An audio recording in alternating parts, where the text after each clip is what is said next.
For many games, hearing the words underwater gameplay comes with a foreboding sense of dread, plagued with clunky movement and controls. In the setting of my game, there are some important water regions, and I had been debating whether or not to make it actually underwater or just a superficial backdrop for this reason. Simply for the amazing atmosphere and immersion underwater gameplay can bring, it's definitely something I strongly desired to do. After holding it off for quite some time, I decided to take the plunge and give myself some time to test it out. But to my surprise, even the first hour of testing had amazing results. My first experiment was to see how all the gameplay systems would work underwater, and what might need to be cut or added for it to feel good. I simply added a box volume which when inside would limit fall speed, disable jumping, and increase the friction. A plane at the surface has a water layer, and I raycast above and below the character to see how far above or below the player is for additional behaviors. After also adding a 2D blend tree based off input direction for the swimming animations, this alone was enough to have it feeling like being underwater. However, this is the point where most games drown out for gameplay, as being underwater is just a slower version of the game. With fun and speed being a core pillar of the game design, I thought, why not make the movement faster?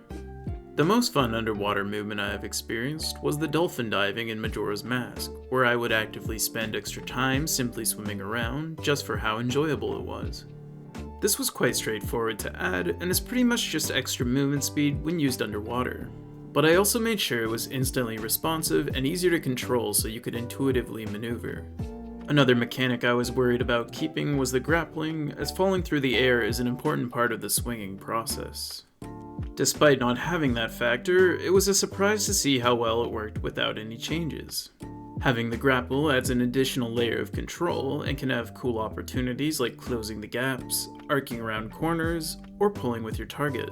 With underwater content now available, I'm also excited to be able to include new creature possibilities.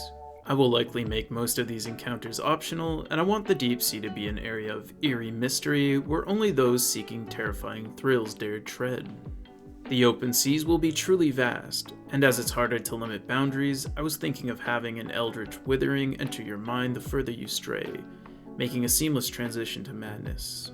Areas closer to the shores and small bodies of water, however, will be more approachable exploration, with beautiful underwater landscapes and tunnels leading to secret caves or fortresses.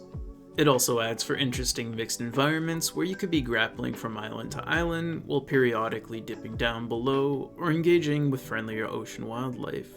For the visuals, I'm using a water shader plugin by Stagart Creations, which provides customizable, stylized water, as well as underwater rendering with gorgeous caustics. This has a wide variety of options and can be used for ocean waves, shores, lakes, or rivers, and even strange like alien waters.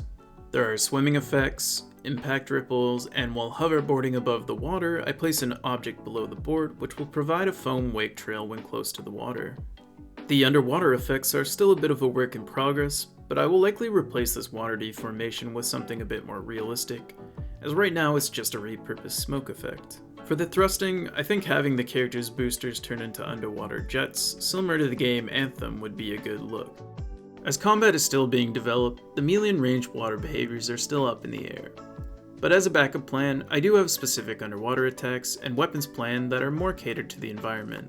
Since a lot of input buttons open up while underwater, there are even more possibilities for extra movement and fun. While I am very satisfied with how the water gameplay has turned out, if there are requests for ideas to try, I'm open to more experimentation. Please leave a comment on what you'd like to see, and remember to subscribe, follow, join the Discord, and wishlist for more Withersworn content. Thank you for watching, and I'll see you next time.